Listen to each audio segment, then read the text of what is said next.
जी अस्सलाम वालेकुम रहमतुल्लाहि व बरकातुहू ने तमाम देखने वालों को, सुनने वालों को, दोस्तों को, भाइयों को, शागिर्दों को, बुज़ुर्गों को और जितने भी हमारे उस्ताद हैं पाकिस्तान में, पाकिस्तान से बाहर, जितने भी हमारे दोस्त हैं पाकिस्तान में, पाकिस्तान से बाहर, उन सबको लेकिन सुबह का टाइम है, 10 बजे है पाकिस्तान में, इस वक्त लाहौर में। और अक्सर मेरे देखने वाले कहते हैं उस्ताद जी आप कहाँ से हो? मैं लाहौर से हूँ। तो उस तरह पूरा पाकिस्तान हमारा है, हम सबका पूरा पाकिस्तान है, सारे शहर हमारे अपने हैं, सारे शहर के रहने वाले हमारे भाई दोस्त रिश्तेदार हर जगह मौजूद हैं। तो पूरा पाकिस्तान बेसिक हम पाकिस्तानी हैं। तो हमारे यहाँ पाकिस्तान में इस वक्त 10 बजे हैं और अभी जुमे के टाइम में 2-3 घंटे तकरीबन 3 से 4 घंटे अभी पड़े हैं। अल्लाह ताला जुमा मुबारक करे सबको, जो देखने वाले जहाँ जहाँ भी जुमे का टाइम होगा सबका अल्लाह ताला जुमा मुबारक करे।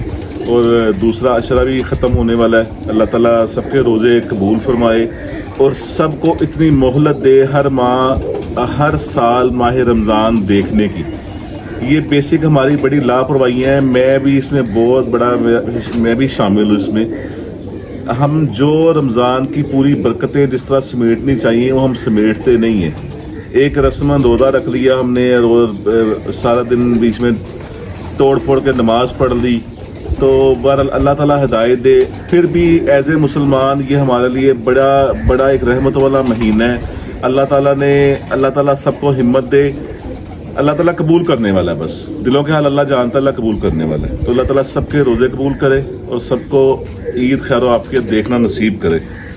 अच्छा जी, ये ना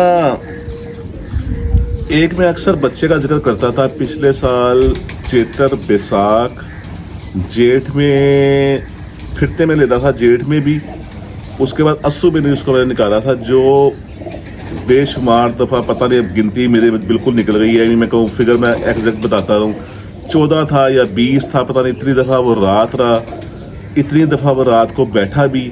और स्पेशली जो सबसे गंदा काम ये होता रहा कि तकरीबन कोई 8 से 10 टूर्नामेंट में वो बैठे तो मैं अच्छे नंबरों में आता था, वो निकल के सामने खड़ा रह के नहीं बैठा और ना बैठने की वजह भी मैंने बताई थी।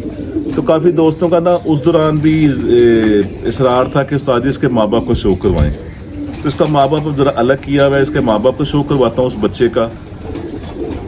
अब बच्चा वो पिटाई के बाद बड़ा नर की शक्ल में आ चुका है, उसका भी शो करवाता हूँ। और काफ़ी दोस्तों ने तब भी कहा था मुझे और अब भी कहा है कि इसको ब्रीडिंग में डाल लें।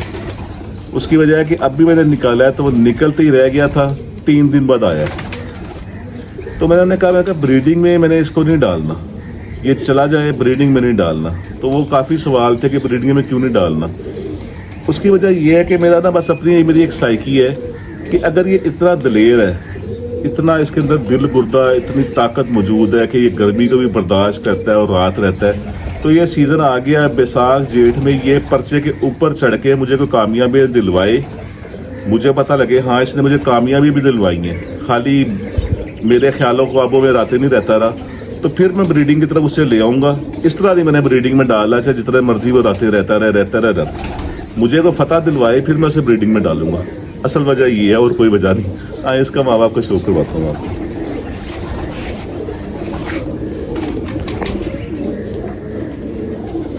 नहीं, ये उस बच्चे का बाप है।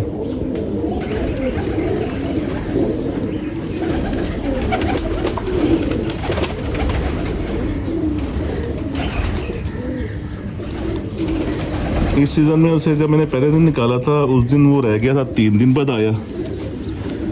उसके बाद मैंने फिर उसे 2 फिरते और लिए हैं जिसमें वो 12 साढ़े 12, क्योंकि वो खलियाँ जो पड़ गई पहले दिन ही, औकात से ज़्यादा उड़ने के बाद खलियाँ पड़ गई, तो फिर वो 12 साढ़े 12 बजे बड़ा टेढ़ा मेढ़ा होकर थकावट में घर बैठा। तो अब ये 5-6 दिन से मौसम ख़राब है, अभी वो कबूतर कोई भी नहीं निकाल रहे बाहर। और कबूतरबाजी की ज़ुबान में वो क्या लफ्ज़ है कि टीके भी लग रहे हैं आजकल बहुत। पिटाइयों के बाद कबूतर बाहर निकालना शुरू किए और मेरे शागिर्द भी बड़ा वैसे ना वो, इनके बेचारों ने क्या कहना होता है मुझे, क्योंकि मैं सब शागिर्दों को मना कर रहा हूँ कि फ़लाने दिन कबूतर नहीं निकालने, कि मौसम गड़बड़ है, तो ख़ुद निकाल के तो बड़ी मादियों का नुकसान भी करवाए।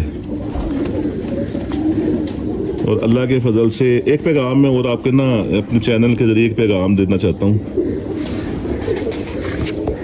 खुदा के वास्ते जो वीडियो देखने वाले हैं, जो हजरात, मेरा लफ्ज़ बहुत बुरा है, मैं इस्तेमाल नहीं करता, पर अब करना पड़ेगा सिर्फ बताने के लिए, जो जिन हजरात का पकड़ने का शौक है, सिर्फ चिड़ी मारनी मैं कह रहा किसी को, बड़ा गंदा सा लफ्ज़ है, जिन लोगों का सिर्फ शोबा है कबूतर पकड़ने का, वो सीज़न का इंतज़ार कर रहे होते हैं, ठीक है, उनका रोज़गार है या उनकी हॉबी है, हर इसमें शौक़ में बेशुमार लोग वाबस्ता है, हर किस्म की अपनी कोई ब्रीडिंग का शौक़ रखता है, कोई किसी के कबूतर उड़ाने का शौक़ रखता है, कोई अपने कबूतर उड़ा के अपनी फ़न कीमियागरी दिखाना चाहता है। और इसी तरह ये शोबा है, जो कबूतर जिन्हें पकड़ने का शौक़ है, उनका एक बिज़नेस है। वो सीज़न आने से पहले अपने जाल मरम्मत करेंगे, जाल बड़े करेंगे, सारा मेंटेन करके पूरा वो कोई ऑफिस में कोई कहीं मुलाजिम है, वो एक दो 3 महीने की वहाँ से छुट्टी भी लेते हैं सीज़न लगाने के लिए। तो उनसे मेरी रिक्वेस्ट है, खुदा के वास्ते आप किसी का शौक़ ख़राब ना किया करें। आप जो चिट लगा कबूतर पकड़ते हैं, वो फ़ोन करके जो पैसे मुँह से निकालें वो पैसे ले लिया करें। मेरे साथ क्या हुआ है, पहले भी होता रहा है, कभी मैंने जिक्र नहीं किया। अब इस दफ़ा क्या हुआ है, 1000 रुपया उसने अपने मुंह से कहा, ठीक है, ओके किया। 2 घंटे बाद कहता जी 2000, ओके किया। 3 दिन फ़ोन नहीं खोला, चौथे दिन फ़ोन खोला, कहता जी 5000, ओके किया। अब मुसलसल फ़ोन बंद, तो मैंने भी ओके किया। मैंने कहा जी नहीं चाहिए, यानी कि उस शागिर्दों का नंबर लगा होता है, मैं कहा यार दफ़ा करो। तो बड़ी ज़्यादती है। और बाखुदा मेरे काफ़ी शागिर्द ऐसे हैं जिनका एक का कज़न पुलिस में है, एक का दोस्त बड़ा क्लोज पुलिस में है, और 3 शागिर्दों के बड़ा। और वो इतना गुस्से में थे कि उस्ताद जी वो 10,000 20,000 जिन्ने का कहते ना ओके करो, तो उन्होंने मौके पर बुला के ना उन्होंने फड़ के ले आवांगे, नाल 50 होर भी ले आवांगे कबूतरों। मैं कहा नहीं यार, ये भी ज़्यादती है, तो ये ना किया करे। और अच्छा, दूसरा इसमें क्या है, दूसरा इसमें हम हजरात का भी कसूर है। जो मैं अक्सर कहता हूँ कि जब हमारा कबूतर गिरता है ना, हम बजाय ये कि खामोशी से पैसे दें और कबूतर ले आएँ, हम लोग क्या करते हैं, जिस इलाके में कबूतर गिरा होता है उस इलाके में पहले हम कोई ताल्लुक़ ढूंढते हैं, ताल्लुक़ डाल के उसके पास जाते हैं, और जो 1500 देना होता है वो भी नहीं देते और फ्री कबूतर ले आते हैं। ये हम लोगों का भी कसूर है। बहरहाल अब ये मेरा ख्याल ज़्यादा शौकीन हजरात इस तरह नहीं कर रहे, वो तंग आए होते हैं। जो कबूतर पकड़ने वाले हजरात तंग इतना करते हैं, इतना कल्पाते हैं।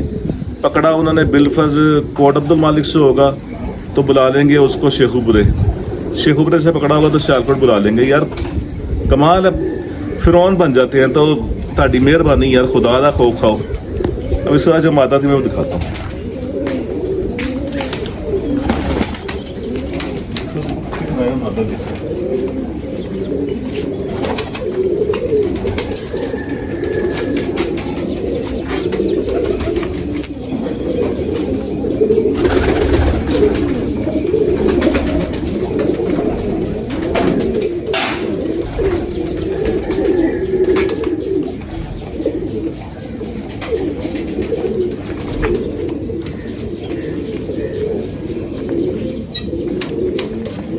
जी ये इसका मादा लगाई थी। ये इतनी शानदार ब्रीड है हमारी, इतनी शानदार ब्रीड है। इंसान ना, आप कहीं भी चले जाएं, पूरा पाकिस्तान घूम लें, बड़ी अच्छी छतें, बड़ी ब्रीडिंग मास्टर छतें, जोड़े बेशुमार होते हैं, ठीक है। कुछ जोड़े ऐसे होते हैं जिन पे फ़र्ज़ होता है मोहर लगवाना। तो ये भी एक ब्लड लाइन है, पिछले 2-3 साल से तैयार हुई है, और थी पहले की अलग अलग थे। सेटिंग होती है जब इंसान को पता नहीं होता कि सेटिंग कब हो जाए।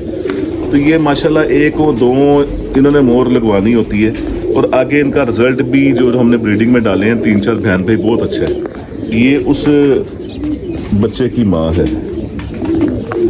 जो जनाब पिछला सीज़न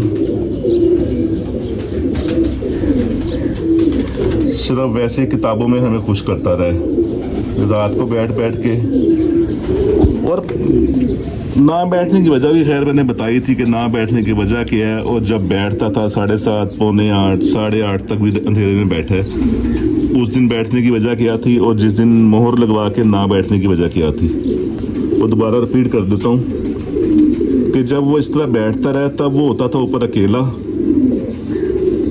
और जब बाजी में उसको डालते थे तो बाकी कबूतरों को भी छेड़ा होता था। उस टाइम 5-4-5 होते थे, इसलिए वो कहता था तुसी बहियो तो मैं नानी को रोके आना। ये 29 टी हमारी ब्रीड है जी माशाल्लाह। 29 जोड़े का नंबर टी टैडी।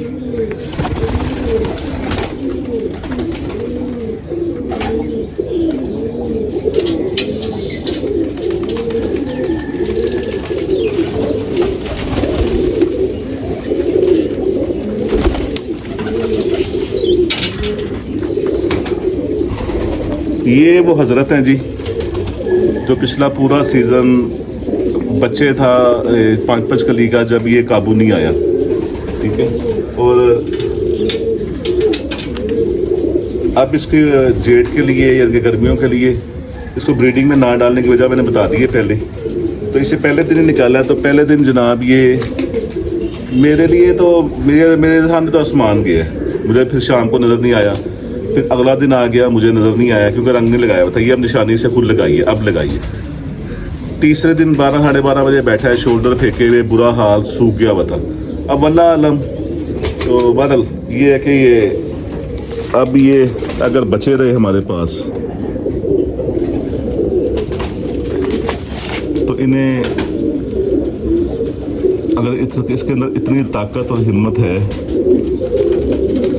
तो फिर ये बाजियां विन करे और सारे कारनामे दिखाए, तो फिर बचा रहा तो फिर इंसान सोच भी लेता है जोड़ों में डालने का। वैसे तो इसके बहन भाई काटे हुए हैं, पर जो कबूतर खुद इतना जरूरतमंद और दलेर हो, ब्रीडिंग में डलना तो वही चाहिए। बस मुझे गुस्सा इस पे ये है कि यार तू कम से कम हमें पर्चे पे चढ़ के तो 3-4-5 को फतह दिलवा। कोई टूर्नामेंटों में कोई नंबर आते आते जो नंबर रह गए तेरी वजह से, चलो वो हम कहेंगे जी चेतर था, बैसाख था, अब तो जेठ आ गया ना। अब जेठ में कारनामा दिखा, फिर तुझे चूम के जोड़े भी डालेंगे। तो ये वजह थी जो दोस्त कहते कि उस्ताद जी उसको जोड़े डाल लें, जोड़े ना डालने की।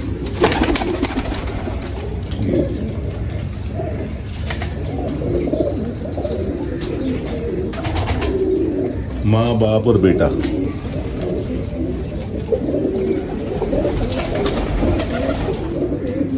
तो बहरहाल एक तो काफ़ी दोस्तों का पिछले 1 साल से था ये सवाल कि ना उस्ताद जी उसके माँ बाप को शो करवा दें, और कुछ मेरे देखने वालों का था कि उसको जोड़े डाल लें। वो भी मैंने बता दिया जोड़े ना डालने की वजह, माँ बाप का शौक भी करवा दिया। और मेन टॉपिक कुदरती ज़हन में आ गया, वो था नहीं आज। फिर एक दफ़ा रिक्वेस्ट है, खुदा के वास्ते जो कबूतर पकड़ते हो आप लोग, वो दोस्तों का, लोगों का शौक ना करें। और सबसे बड़ी खबासत क्या है कि वो 1000 या 2000 का फ़ोन करके उनको नहीं देंगे, इकट्ठे उठवाएंगे कबूतर तो 300 रुपये के 400 रुपये के हिसाब से चिटों वाले भी उठवा देंगे बीच में। यार ताड़ी मेहरबानी इस तरह ना करेगा करो। बहरहाल मेरे चैनल को सब्सक्राइब कीजिएगा, बेल आइकन के बटन को दबा दीजिएगा, दोस्तों को ज़्यादा शेयर कीजिएगा। अस्सलाम वालेकुम रहमतुल्लाहि व बरकातहू।